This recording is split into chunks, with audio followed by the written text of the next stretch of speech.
여러분, 믿음의 순기능은 정지하지 않고 은혜를 향해 더 달려가게 하는 힘이다 그랬습니다. 그래서 로마서 8장 1절과 2절에 그러므로 이제 그리스도 예수 안에 있는 자에게는 결코 정죄함이 없나니 이는 그리스도 예수 안에 있는 생명의 성령의 법이 죄와 사망의 법에서 너를 해방하였음이라. 할렐루야. 그래서 믿음은 율법 아래 있는 우리를 은혜의 보좌 앞으로 나아가게 만들어서 자녀로 살게 하는 힘이 있다는 겁니다.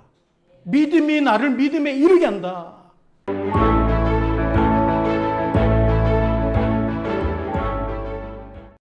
율법의 기능이 뭔 줄 아시죠?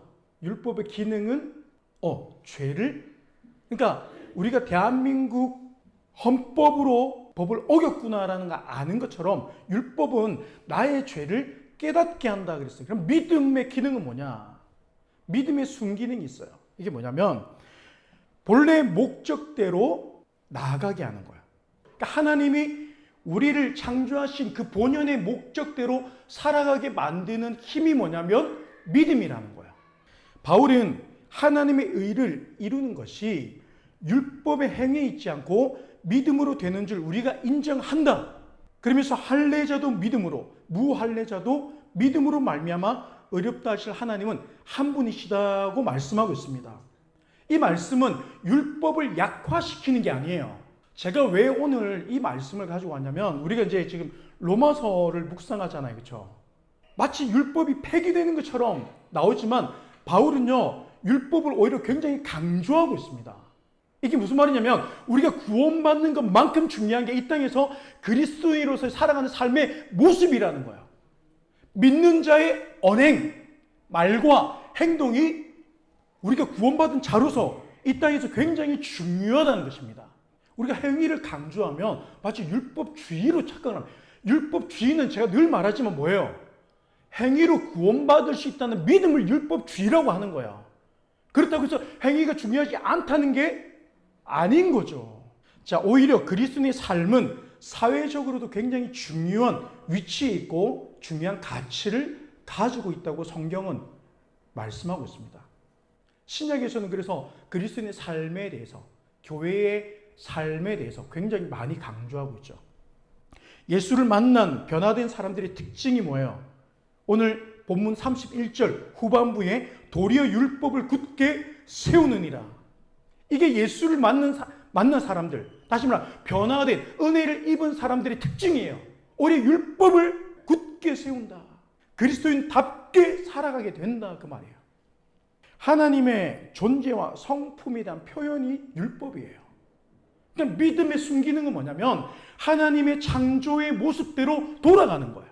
그러니까 하나님이 원하시는 삶의 모습으로 나아가는 거란 말이에요. 믿음은 도리어 하나님의 자녀로 살아가게 만드는 힘이다 오늘 얘기하고 있는 거예요.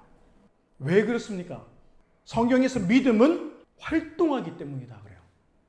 믿음은 반드시 행함을 동반시킨다. 믿음은 반드시 행위를 이끌어낸다. 그러니까 여러분 오늘 이 주일 나와서 예배하는 우리 믿음의 행위가 뭐예요? 우리 모습이 뭐예요? 믿음의 행위로, 모습으로 나타나는 거예요. 그러니까 예배만 우리가 믿음으로 드리는 행위냐? 아니죠. 살아가는 삶의 우리의 언어나, 우리의 생각이나, 우리의 마음이나. 그래서 이게 우리의 어떤 태도로 나타난단 말이에요. 모습으로 드러난단 말이에요. 이 상대방에게 비치는 거죠. 자, 하나님의 자녀로 살아갈 힘이 없는 우리에게 그 은혜로 일하게 하시는 능력이 믿음이라는 거예요. 그래, 내가 하나님의 자녀지. 자식이 나가서 그래 내가 이렇게 하면 우리 아버지 어머니 얼굴에 먹칠하는데 이게 믿음이 작용이란 말이야. 자, 그래서 믿음은 말로 끝나는 게 아니다. 실천으로 옮겨서 믿지 않는 사람들에게 하나님의 성품을 나로 인해서 드러나게 하는 거예요. 그래서 믿는 사람은 다르구나. 믿는 사람은 돈을 잘 벌구나. 믿는 사람은 막 병이 안 드는구나. 그게 아니라 믿는 사람은 다르구나. 뭐가? 삶의 모습이 다르구나. 야, 우리 남편이 말씀 보더니 기도하더니 뭔가 다르구나. 제가 이제 선교지에서 만난 청년인데 이 여청년이 결혼을 하고 이제 막 살아가는데 얼마 전에 인스타에 이런 글을 올렸더라고요. 남편과 말씀을 읽기 시작했다는 거예요. 둘이서 같이. 그런데 남편이 내일 하면 안 돼? 우리 너구리가 다이어트는 언제부터? 내일부터. 자, 지금 열심히 먹자. 그러니까 자꾸 내일로 미루는 거예요. 그랬는데 어느 날 보니까 남편이 거실에서 성경을 읽고 있더라는 거예요. 그러면서 하나님이 하시는구나. 그러니까 점점 하나님이 원하시는 그 삶의 그 규칙 속으로 들어가게 된다는 거예요. 하나님에 대한 믿음이. 나를 구원하신 예수 그리스도의 사랑이 나를 율법의 행위로 이끌어간다. 그러니까 내가 하나님의 자녀로 살아갈 수 없던 내가, 다시 말하면 말씀도 볼 힘이 없던 내가, 기도할 마음도 없던 내가, 그리고 내가 그리스도인으로서의 삶이 무엇인지 알지도 못하던 내가 그렇게 살아갈 수 있는 은혜를 제공하는 것이 믿음의 순기능이라는 것입니다. 믿음은 하나님의 의를 받아들이는 도구다 그랬어요. 그 의를 내가 받아들일 때에 하나님은 믿음으로 나를 의롭다 여기시는 거예요. 그러니까 아브라함의 믿음을 하나님은 의로 여기셨더라. 그게 하나님의 구원이에요. 하나님의 사람으로서 살아가게 하는 기능이 믿음이다. 믿음이 그렇게 중요한 거야. 인간의 열심과 노력으로 구원에 이르지 못한다는 것을 말씀하시는 것이지, 예수의 십자가 사건이 율법이 마치 폐기된 것처럼 이야기하는 게 아니라는 거예요. 오히려 주님은 율법의 완성이다라고 성경은 기록하고 있습니다. 믿습니까? 그러니까 율법의 완성이라는 게 무슨 말일까요, 그러면? 완성. 성령의 9가지 열매를 생각하시면 돼요. 하나님이 구약의 율법을 주셨어요. 이것은 하나님의 성품을 드러내는 거라 그랬어요. 그렇죠? 그래서 우리는 그 성품을 닮아가야 되는데, 하나님의 백성, 이스라엘의 백성은 이렇게 살아야 한다라고 보여주는 거예요. 그런데 우리는 그렇게 살아갈 힘이 없다는 것을 율법을 통해서 깨닫게 되는 거죠. 근데 그리스도가 이 땅에 오심으로써 그게 완성이 된다 그랬어요. 이게 뭐냐면 내가 율법에 매여 나가는 게 아니라 그 사랑에 매여서, 다시 말하면 인격적으로 나간다는 말이에요. 그러니까 인격이 율법을 완성시킨다는 겁니다. 성령의 9가지 열매가 뭐예요? 인격이에요, 인격. 은사가 아니에요. 우리가 성령의 9가지 열매를 은사라고 생각하는데 인격입니다. 사랑과 화평과 온유와, 이게 전부 인격이란 말이에요. 그러니까 예수를 잘 믿는다는 것은 뭐냐면 나의 인격이 예전 같지 않고 그리스도 안에서 새롭게 힘을 얻었다는 거예요. 그래서 우리가 성경을 읽을 때 머리로 읽으면 안 되는 거예요. 성령의 조명하심을 구하고, 한없이 내가 나약하고 나는 말씀을 해석할 줄 모르고 나는 성경을 모르고 그저 말씀에 기록한 것을 그대로 받아들일 수 있는 믿음이에요. 그래서 성경이 성경을 하게 하는 거예요. 내가 자꾸 이런 말씀인가 저런 말씀인가 내 상황에 비춰서 보는 게 아니라고요. 성경을 그대로 보는 거예요. 율법을 폐기하신 것이 아니라 오히려 그리스도가 이 땅에 오심으로 율법의 완성이 되게 하신다 그랬습니다. 여러분, 이 말씀은요, 우리에게 병 고치는 은사가 있고 예언의 방언과 각종 은사가 있다 할지라도 이 모든 은사를 은사답게 하는 것은 무엇이냐? 사랑이라는 거예요. 그러니까 사랑이 없으면 소리나는 꽹과리 같다 그랬어요. 사랑이 없어도 천사의 말을 할 수 있다 그랬어요. 겉으로는 친절하지만 방언을 하면 뭐합니까? 예언을 하면 뭐합니까? 여러분, 실제 예언의 은사가 있고 방언의 은사가 있고 병고침의 은사가 있단 말이에요. 돈을 잘 버는 은사도 또 은사예요. 다 은사예요. 그런데 인격이 갖춰지지 않으면 내가 그것을 능력으로 착각하고 그것으로 가시한단 말이에요. 은사는 교회의 덕을 세우기 위해서, 성도 그 지체의 한 사람 한 사람의 영혼을 세우기 위해서, 그들을 일으키기 위해서, 참된 삶의 가치로 인도하기 위해서 은사를 주셨다 그랬습니다. 저 어떤 사람들은 전도를 잘해요. 근데 그게 마치 나의 능력인 것처럼 여기지 말라고 성경은 말씀하고 있습니다. 그래서 우리가 차라리 은사가 없는 게 나아요. 그 은사로 인해서 내가 교만하게 된다면 차라리 은사가 없는 게 낫습니다.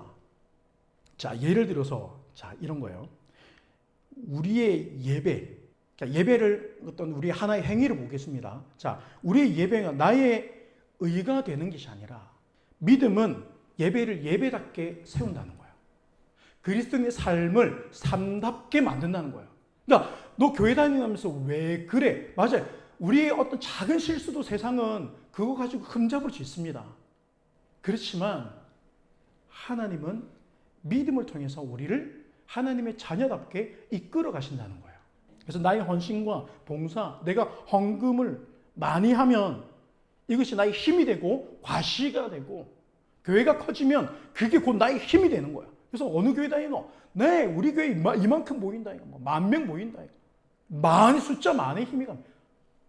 그러니까 우리가 그렇게 변질되는 게 잘못된 거지 커지는 게 잘못되는 게 아니에요.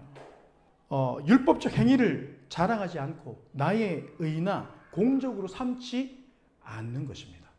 모든 것을 하나님의 은혜로 강하게 하시는 힘이 예수를 믿는 믿음 안에서 강하게 나타난다는 것을 말씀하고 있는 줄 믿습니다. 바울은요, 다메섹에서 예수를 만나고 나서 자신이 율법주의자로 살 때보다 오히려 더 많은 곳에 복음을 전하고 더 멀리까지 가서 교회를 세웁니다. 제자를 세워요. 베드로전서 4장 11절 한번 찾겠습니다. 자, 오늘 우리 말씀을 좀 많이 찾을 건데, 자, 베드로전서 4장 11절 빨리 한번 찾겠습니다. 자, 읽겠습니다.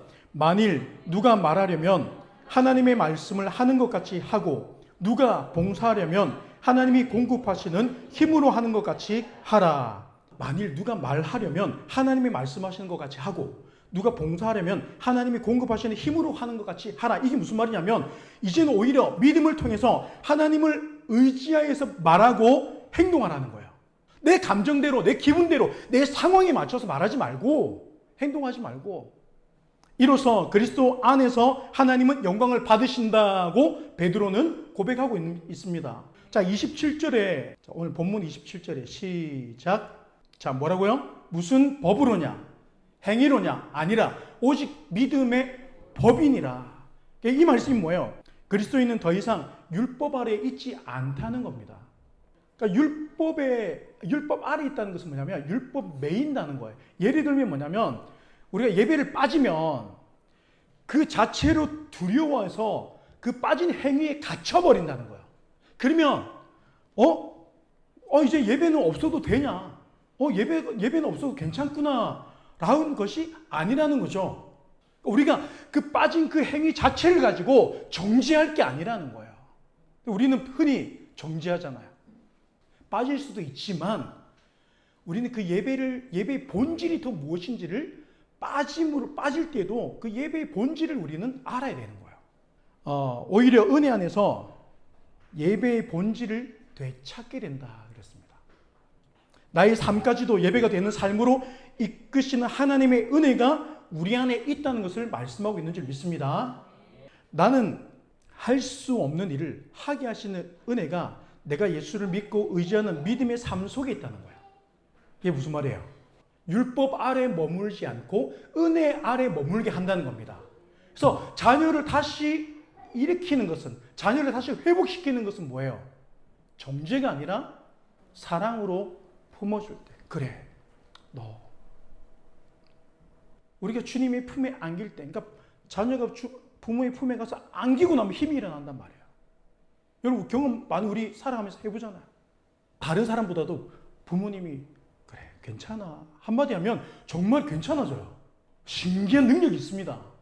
하나님의 사랑은 이보다 더 크다는 것입니다. 그러니까 어떤 행위에 갇히지 말고 우리는 늘 본질을 기억하고 생각해야 된다고 말씀하고 있는 겁니다. 로마서 8장 1절에서 4절 한번 찾아보겠습니다. 그러므로 이제 그리스도 예수 안에 있는 자에게는 결코 정죄함이 없나니 이는 그리스도 예수 안에 있는 생명의 성령의 법이 죄와 사망의 법에서 너를 해방하였습니다.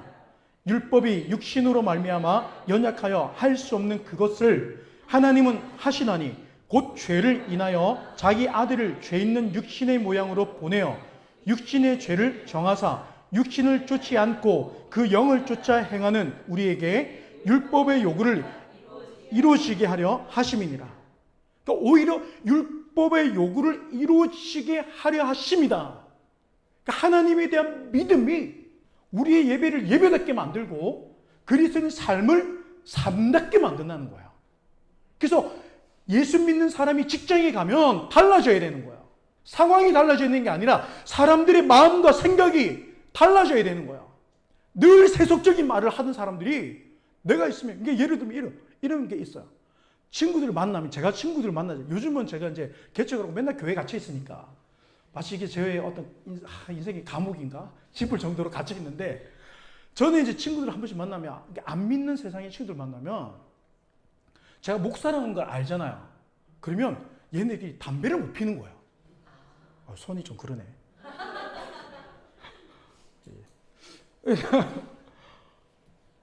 저는 피라 피지, 야, 담배 피지 마. 말도 안 했어요. 그냥 불편해 하는 거야. 제가 목사한수 받고 친구들이 하는 말이 뭐냐면, 이제 니를 뭐라고 불러야 되는지. 엄청 난감해 하는 거예요. 이게 무슨 말인지 이해가 되세요? 그러니까 그리스도인은요, 그 자체로서도 그냥 영향력이 가게 돼 있어요. 선한 영향력. 여러분, 담배를 안 피는 사람에게 피게 하는 게 좋은 겁니까? 나쁜 겁니까? 좋은 겁니까? 나쁜 거잖아요. 근데 세상은 술을 권하고, 야, 담배 한 개 피봐라. 뭐 좋다. 스트레스 훅 날아간다. 여러분, 율법 아래에 갇히지 않는다는 것이지, 오히려 믿음은 우리를 은혜 안에 둔다 그랬어요. 그래서 우리는 주님의 그 사랑으로 회복되고, 그 사랑 안에서 다시 하나님의 자녀로서 살아갈 마음과 힘을 얻게 돼서 예배를 회복하게 되고, 예배가 회복되어질 때에 우리 삶이 달라지는 거예요. 성령의 9가지 열매가 우리 안에서 일어나게 되는 거예요. 가정에서, 직장에서, 교회 우리 성도가 우리 만날 때에. 그래서 또 찾겠습니다. 로마서 8장 5절. 5절과 6절 빼고 7, 8절, 6절 읽어도 되는데, 시간상 5절과 7, 8절 읽겠습니다. 육신을 쫓는 자는 육신의 일을, 영을 쫓는 자는 영의 일을 생각하나니 육신의 생각은 하나님과 원수가 되나니 이는 하나님의 법에 굴복지 아니할 뿐 아니라 할 수도 없음이라. 육신에 있는 자들은 하나님을 기쁘시게 할 수 없느니라. 여러분, 우리가 하나님이 주신 은사를 실력으로 착각하지 말라는 것입니다. 마치 내가 남보다 기도를 더 많이 하는 것이 능력으로 보지 말라는 거예요. 그 기도할 힘마저도 하나님의 은혜로 내게 주어집니다. 여러분, 기도가 쉽습니까? 기도가 마음처럼 잘 됩니까? 아니에요. 내가 성경을 누구보다 많이 보면 그것을 막 과시합니다. 조금 알면 그걸 막 힘으로 삼아요. 교회 안에서도 헌금 많이 하면 그 사람이 힘이 되는 거야. 이게 우리가 무서운 병에 빠지기 쉬운지. 그래서 하나님은 율법을 우리에게 주셨어요. 하나님의 자녀답게 사는 것이 무엇인지를 율법을 통해서 깨닫게 하신단 말이에요. 그래서 하나님이 주신 은사는 내 실력이 아니에요. 그래서 자랑하고 과시할 수 있는 것이 아니다. 은사가 없는 사람을 무시할 수 있기 때문에 오늘 말씀을 주신 것입니다. 그래서 은사, 능력, 예를 들어서 아까 좀 전에 얘기했지만 내가 돈 좀 벌면 사람을 무시하는 거예요. 내가 돈 좀 있으면 사람 무시하는 거예요. 좋은 차 타면 그거 가지고 여러분, 좋은 차를 타는 게 죄입니까? 나도 누가 좋은 집 주면 여러분 거절하겠습니다. 그게 마치 거룩한 것처럼. 그게 기만입니다. 위선이에요. 인간은 그럴 수 있는 존재가 아니에요. 은사가 없는, 능력이 없는 사람들을 무시하지 말라고. 오히려 그들을 세우고 일으키고 돕고 협력하라고. 하나님 내게 물질을 주시고 하나님 내게 좋은 직장을 주시고 살아갈 힘을 주시는 건데 우리는 그것을 과시의 목적으로 삼는다는 겁니다. 그래서 하나님의 사랑을 입은 자들은 내게 주신 은사를 가지고 나의 능력을 가지고 교회의 덕을 세우고 가정을 세우고 일으키고 내가 함께하는 공동체, 그 직장에서 그들의 마음과 생각을 말씀으로 일으키는 거예요. 은사를 은사답게 은사답게 사용하게 하는 것이 사랑이다 그랬습니다. 그러니까 인격이다 그랬어요. 그러니까 그리스도의 인격이 갖춰지지 않으면 백날 방언해봐야 뭐합니까? 진짜 그 사람이 예언하면 뭐합니까? 오히려 교회의 욕만 되는 거예요. 여러분, 우리 교회가 예를 들어서 앞으로 예를 들어 커졌다. 그러면 규모를 가지고 이걸 우리의 어떤 자랑이 되고 힘이 되면 안 된다는 그 말이에요. 하나님 우리 교회를 왜 크게 하셨을까? 왜 하나님 우리 교회를 부흥시켜 주셨을까? 하나님 왜 나에게 물질을 주셨을까? 왜 하나님 나에게 이런 마음을 주셨을까? 그러니까 하나님의 뜻을 묻고 그 뜻을 향해 나아가는 교회가 되어야 될 줄 믿습니다. 믿음으로 의롭다 하심은 율법의 행위로 자기를 자랑하고 나타내지 못하게 하시는 하나님의 은혜라는 것입니다. 그러니까 여러분 얼마나 감사합니까? 율법을 파기하여서 법도 질서도 없는 사람처럼 살아도 무방하다라는 말씀을 하시는 게 아니에요. 면죄부를 주는 게 아니라는 거예요. 예를 들면 자유주의 신학자들은 교회 건축을 기독교의 패착이라고 얘기를 해요. 다시 말하면 교회 건축을 하는 것은 교회가 타락했다는 거예요. 원흉이라는 거예요.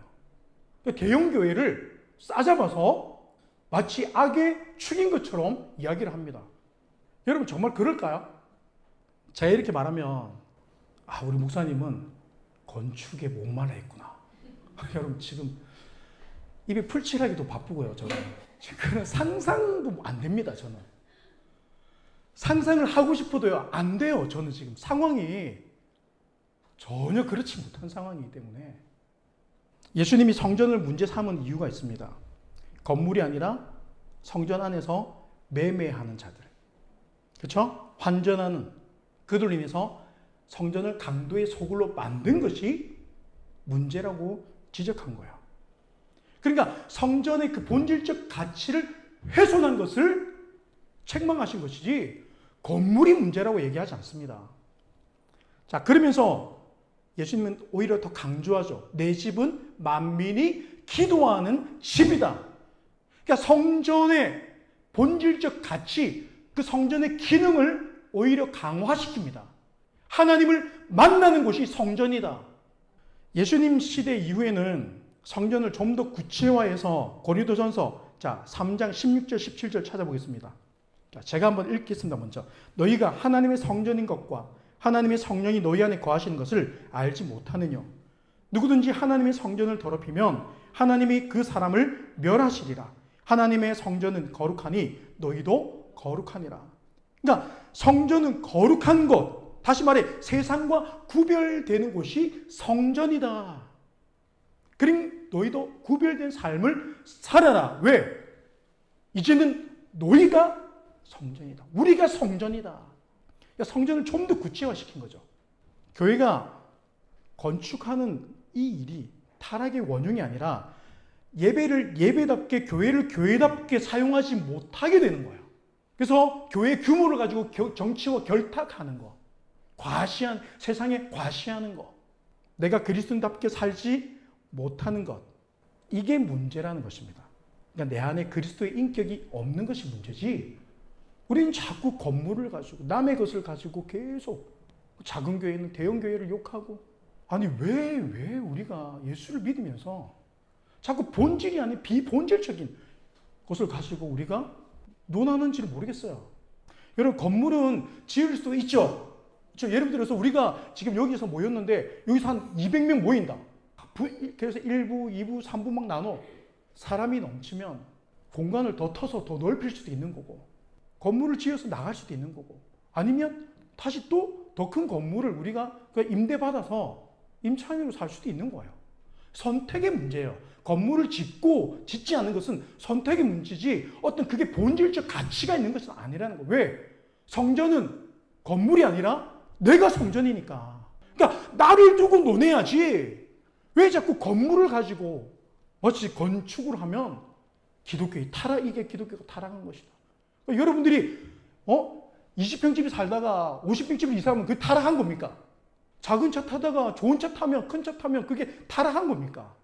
왜 그런 비본질적인 문제를 가지고 그게 마치 본질인 것처럼 이야기하냐는 거죠. 아니에요. 교회 안에 좋은 차 타는 사람도 있고 좀 못한 차 타는 사람도 있고요. 내 집으로 사는 사람도 있고 월세로 사는 사람도 있고, 우리가 선택의 문제를 가지고 마치 이건 또 다른 하나의 율법주의입니다.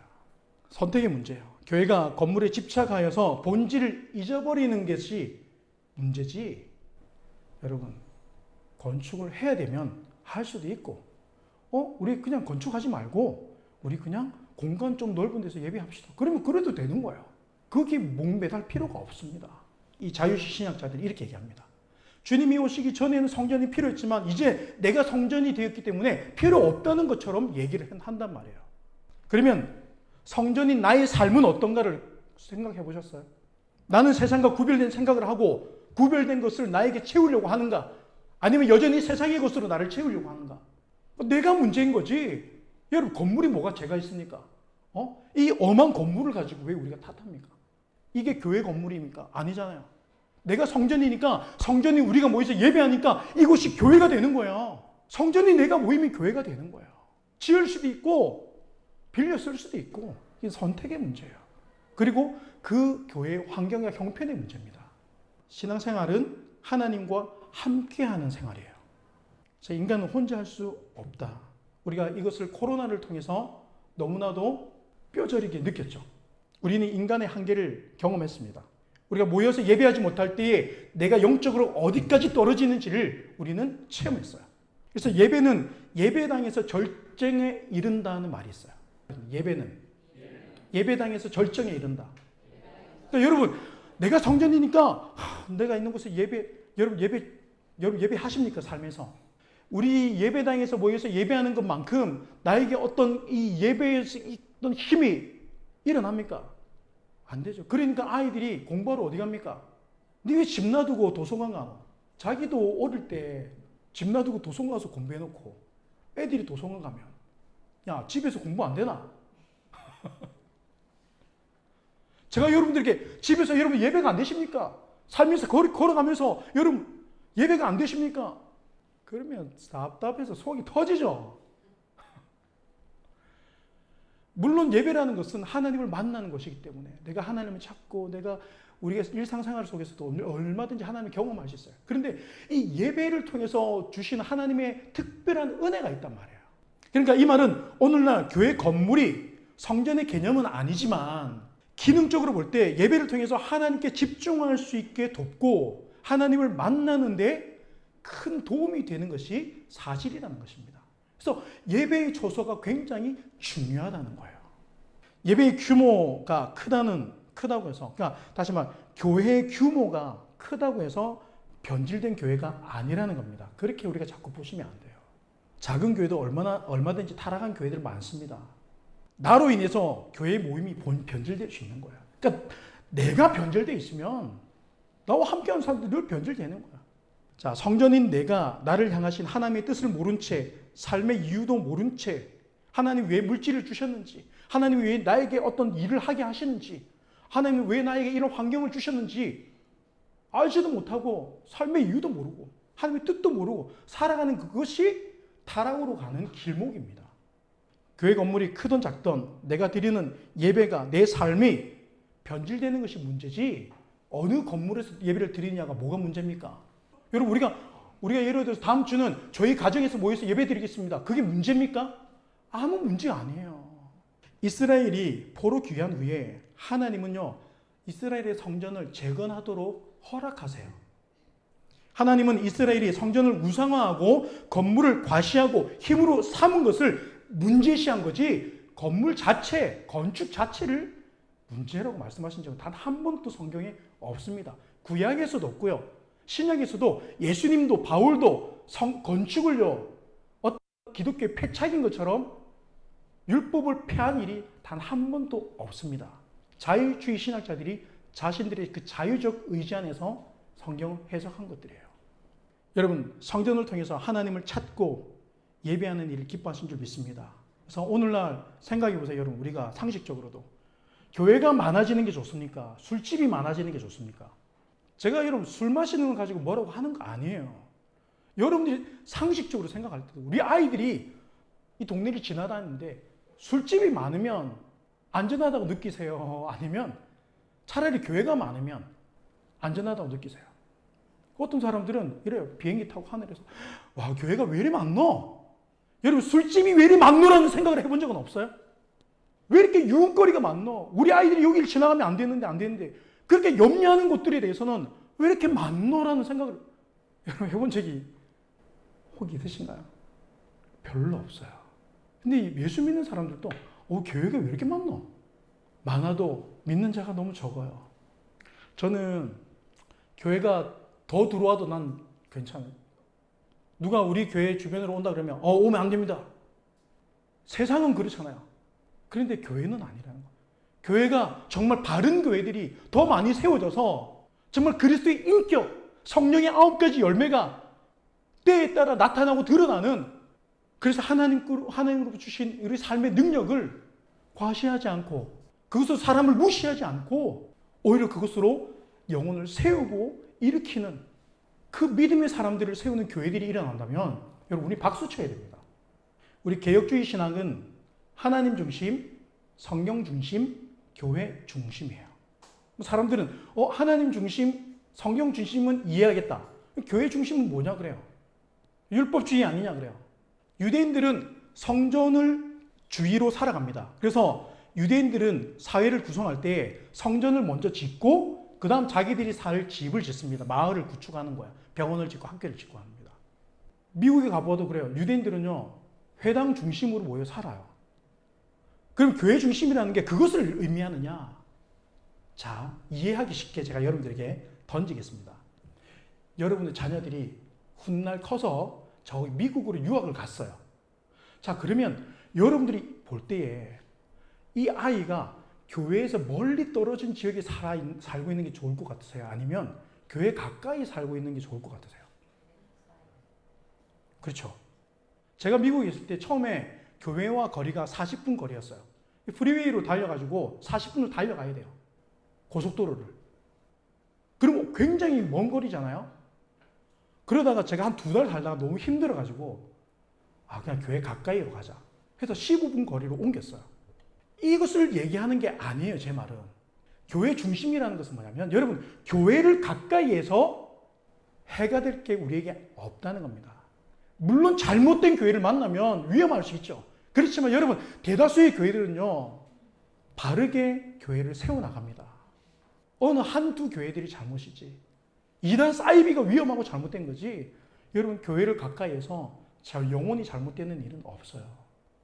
우리 자녀들이, 저도 우리 아이들이 예를 들어서 멀리 유학을 갔다. 고은이가 미국 유학을 갔다. 그러면 교회 가까이에서 거취를 정하고 살면 좀 더 마음이 그나마 안심이 될 것 같아. 주변이 유흥 가고 술집이 더 가깝고 그러면 밤마다 네 어디고? 얼마나 마음이 그렇습니까? 그런데 전화하면 아빠 나 오늘 새벽기도 갔다 왔어. 그러면 이게 무슨 말인지 알겠죠? 교회 중심이라는 게 하나님을 가까이 하는 것과 마치 같다는 거예요. 우리의 믿음을 표현할 수 있는 것이 교회를 가까이 하는 것이다 하는 거예요. 자, 로마서 7장 7절을 한번 찾겠습니다. 자, 로마서 7장 7절. 자, 읽겠습니다. 그런즉 우리가 무슨 말을 하려? 율법이 죄냐? 그럴 수 없느니라. 율법으로 말미암지 않고는 내가 죄를 알지 못하였으니 곧 율법이 탐내지 말라 하지 아니하였더라면 내가 탐심을 알지 못하였으리라. 하나님의 백성으로 구별하게 하는 것이 율법이라는 거예요. 그래, 내가 하나님의 자녀지. 말씀을 통해서 깨닫게 하신다는 거지. 하나님은 그것을 가지고 우리를 매여 살아가게 만들지 않는다는 것입니다. 깨달아서 하나님 주신 자유의지 안에서, 하나님 주신 믿음 안에서 우리가 스스로 나아갈 수 있는 힘을 주신다는 것입니다. 그래서 기능적으로는 죄를 깨닫게 하는 것이고, 그러니 사람의 행위를 가지고 판단을 해서는 안 된다는 겁니다. 오늘 예배를 빠졌으니까 이 사람은 믿음이 없네라고. 물론 그것이 믿음이 없는 모습일 수도 있어요. 그렇지만 그게 우리가 판단거리가 아니라는 거예요.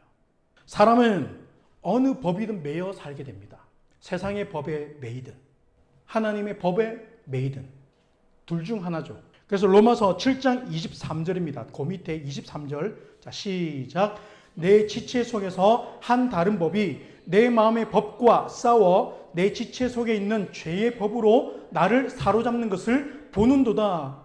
그러니까 내 지체 속에서, 바울이 그래요. 내 지체 속에 한 다른 법이 내 마음의 법과 싸워서 내 지체 속에 있는 죄의 법으로 나를 사로잡는 것을 보는도다. 그러니까 바울은 자신도 늘 서로 다른 법이 자신을 사로잡는다고 고백하는 거예요. 그러면서 바울이 그럽니다. 오라 나는 공고한 사람이로다. 이 사망의 몸에서 누가 나를 건져내랴. 25절에 시작. 우리 주 예수 그리스도로 말미암아 하나님께 감사하리로다. 그런즉 내 자신이 마음으로는 하나님의 법을, 육신으로는 죄의 법을 섬기노라. 이 말은 바울 역시 완전하지 않다는 것을 고백하고 있는 거야. 그러니까 여러분, 인간의 어떤 행위적인 어떤 말의 실수가 나오더라도 우리는 그것을 가지고 이해해야 되는 거지. 자기를 돌아봐야 되는 것으로 삼아야 되는 거지. 그걸 판단하고 정죄해서는 안 된다는 것입니다. 우리 옆에 계신 분들에게 그럴 수 있습니다. 앞뒤 좌우로 그럴 수 있습니다. 얘야 그럴 수 있다. 고난 늦을 수도 있다. 그렇지만 늦지 마라. 이해가 되시죠? 바울도 완벽하지 않다고 나도 완전한 자가 아닙니다 라고 얘기하는 거예요. 기억하세요. 인간은 진실하지 않습니다. 정직하지 않습니다. 인간은 불의하고 불결하고 비난 덩어리가 될 수도 있다. 마틴 로이드 존스 목사님이 이렇게 고백을 했어요. 기록된 바 의인은 없나니 하나도 없도다. 여러분, 믿음의 순기능은 정지하지 않고 은혜를 향해 더 달려가게 하는 힘이다 그랬습니다. 그래서 로마서 8장 1절과 2절에 그러므로 이제 그리스도 예수 안에 있는 자에게는 결코 정죄함이 없나니 이는 그리스도 예수 안에 있는 생명의 성령의 법이 죄와 사망의 법에서 너를 해방하였음이라. 할렐루야. 그래서 믿음은 율법 아래 있는 우리를 은혜의 보좌 앞으로 나아가게 만들어서 자녀로 살게 하는 힘이 있다는 겁니다. 믿음이 나를 믿음에 이르게 한다. 여러분, 율법 아래 정죄감에 빠져서 하나님의 사랑에서 떠나는 게 아니라 믿음은 마치 자녀가 부모에게 달려가 안기는 것처럼 자기를 돌아보고 더욱 자녀답게 살아가도록 만들게 하는 기능이 믿음이라는 것입니다. 여러분, 죄사함의 능력이 하나님께 있는 줄 믿습니다. 그래서 우리는 나의 연약함이 말씀을 통해서 발견될 때마다 오히려 더 은혜의 보좌 앞으로 나아가는 것이 나의 어떤 열심으로 내가 오늘 조금 더 나은 행동을 했기 때문에 내가 더 나아진 사람이 된 것이 아니라고 오늘 성경은 이야기합니다. 그렇다고 해서 율법을 폐기한 것은 아니다. 오히려 내 안에 있는 믿음이 나를 하나님의 자녀답게 세울 수 있다. 우리 한번 찬양 드리겠습니다. 우리 간절한 마음으로 나를 위하신 주가 이루어주시네. 잠시 넘어지더라도 붙잡아 주시네. 나의 걸어가는 길 늘 동행하시네. 혼자라 생각했던 삶 늘 함께 하셨네. 나를 부르신 주가